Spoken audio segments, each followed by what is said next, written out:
Right.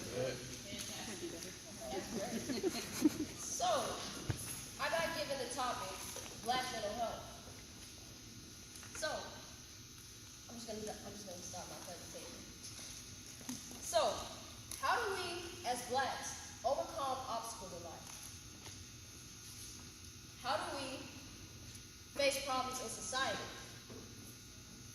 Blacks make up 13.4% of the United States population.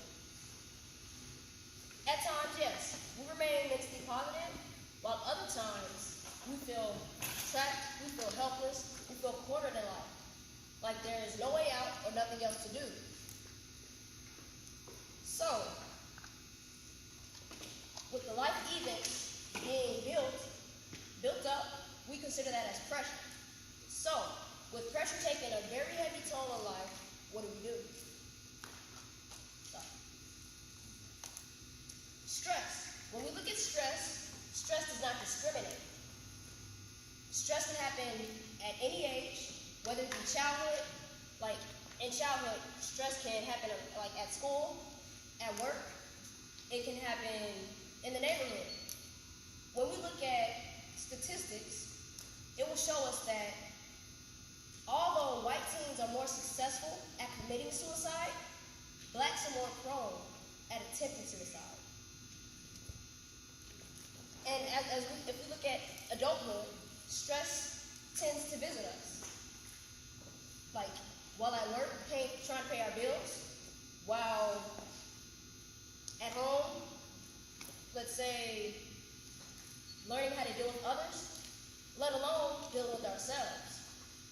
So, while many of us in life continue on in life, while many of us continue, we fail to address stress. We just act like there's nothing wrong in life, like life is all good. People ask us, how are we doing today? We say we're great. When we know internally, we're boiling. We're not feeling good at all. So, we silently suffer. We let the pressure build up. But, when stress goes above our limits, like when we're driving, and a cop catches us driving above the speed limit, we don't know what to do. Who knows what to do in that situation? You try to make up an excuse to not get the ticket, right? Yeah. So, when we realize stress is building up, we attempt to talk to people within our community, our family, our friends, but mind you, they're dealing with the same type of stress. So, one thing is, when you talk to them, it seems like they don't get it. And trust me, they won't get it because they won't have, like, if you know you're trying to change your life or something, they're just going to see what they know you as. So, when you're trying to change your mindset on how to deal with situations, you're trying to address situations now, they won't seem to get what you're trying to, the point that you're trying to make towards them. So, we all know you're the only one who know your limits. That's our instinct.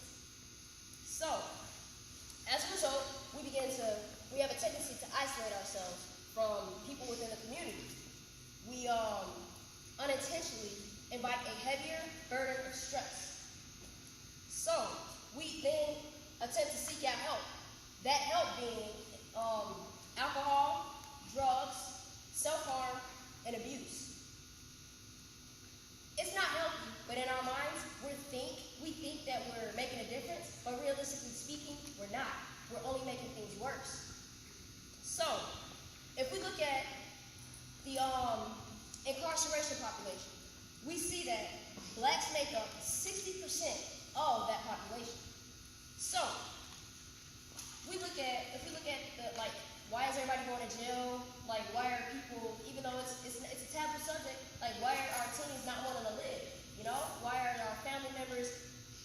Why? Like, why are they not getting the right help? So, we realize many act out in pain, not knowing the root of the matter, not knowing why they do what they are doing.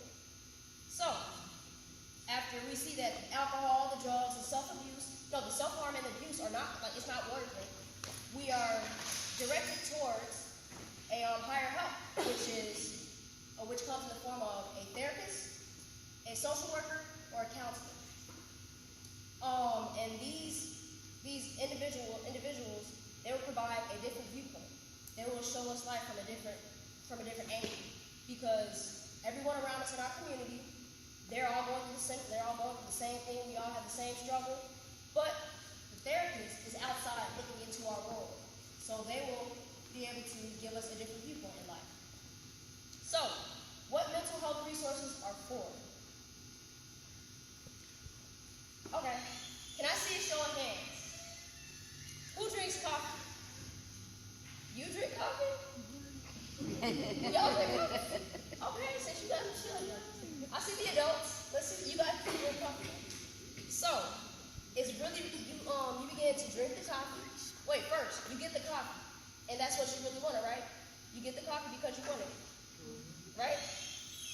So, let's see. I want to see an adult.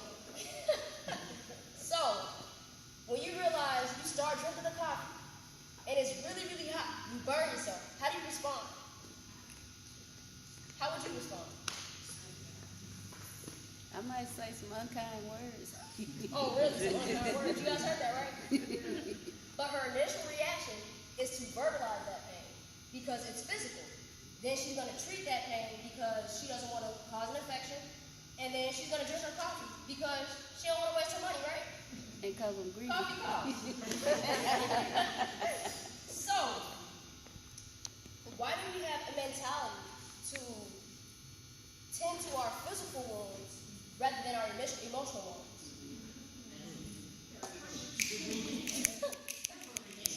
Come through, Konnie. I would say, when we actually go through a traumatic event or any life event, if we feel internally turmoil and like we feel, when we get angry, we get really hot, like we know our limits.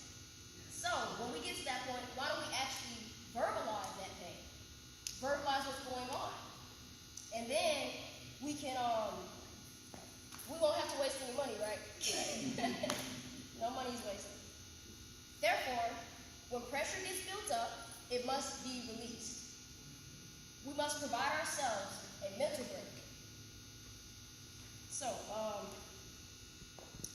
a lot of us doesn't realize that therapy is only there to help. Now, it does take time to find the right kind of therapy and the right therapist because it's like human interaction. Sometimes you don't get along with the person. Sometimes you guys' energy just doesn't match. So, I would advise you to have hope within that process of finding the right kind of therapy and the right kind of therapist. Do research and reach out. The more resources you know of, the better your chances are of getting the right help and getting the right assistance. I know many of you may be wondering, who am I? Like, am I just a person to solicit services, to just tell people to go get mental health? No, I'm not. I can actually relate to you guys. Who am I? I'm Konnie Wells. I'm an educator. I'm a sister. I'm an aunt. I'm just a friend. I'm a lot of things but the thing is, I have to be here for people. They all love me. My purpose is to live life and be happy with everyone else. So, please let me share why I think mental health is important. I realized that living life without verbally addressing my issues, it was very dangerous. It was very detrimental to my military career. My story.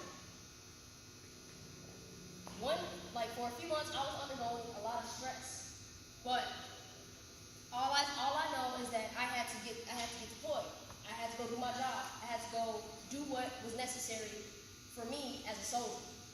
So, when I deployed, I realized that stress didn't stop because I was in another country. It followed me where I was. So, after so much time, I let the pressure build up. I didn't talk to no one. I didn't talk to my leaders. But I then began to have suicide ideations. So, I had a plan. I then had to tendency to isolate myself from everyone else. Like I couldn't go eat, I couldn't be around people, I couldn't really be in community. So, I began to talk to one of my leaders, and they were like, that ain't what black people do. They don't have suicide ideation. You playing around. So, I didn't lose hope. I continued to reach out to one of my friends who actually knew me. So I called him. I'm in a whole other country. He's here in the United States. So I called him, and he knew me. He knew me so much that he could tell something was actually serious, something was wrong. So I reached out to the right individual. It was a process. I reached out, I didn't lose hope, and I finally received that help. Within a matter of 3 days, I found myself in Germany. I found myself in what you guys call, what many people say, a psych ward. I found myself in a mental health hospital. And I was shocked because this was unlike anything I have ever seen on TV. You know, you go to the ER, you go to the ER, you try and find out what's going on, right? So you find out what's going on, they give you medicines after they realize what's going on, and then your condition is temporarily tamed. So that's pretty much what mental health resources are. They find out exactly what's going on with you, and then you know how to you have better control over what's actually going on internally. So I realized that therapy and counseling is only there to help. So the only way I'm alive is because I chose not to care about the stigma, about what others thought of me, in pursuit to get better. All I know is that I needed help, and I needed to be alive for my family that needed me, for my friends that loved me. So therapy, all it does is help. Yes, it's a painful process because you have to deal with a lot of your built-up pressure. You gotta dig through to actually get the necessary results and alleviate that pain emotionally. But the discomfort it's pain leaving the body. All it does is help. So the only thing therapy has, in conclusion, the main thing that therapy has done for me was providing me a mental strength that no man can take from me. So, as a solution, we must not underestimate the power of mental disorders. Secondly, we must raise awareness of how mental health issues are addressed, rather than to unconsciously dismiss them. And lastly, there are resources out there that can help us. Remember, we are never alone, even in our darkest of times. Thank you.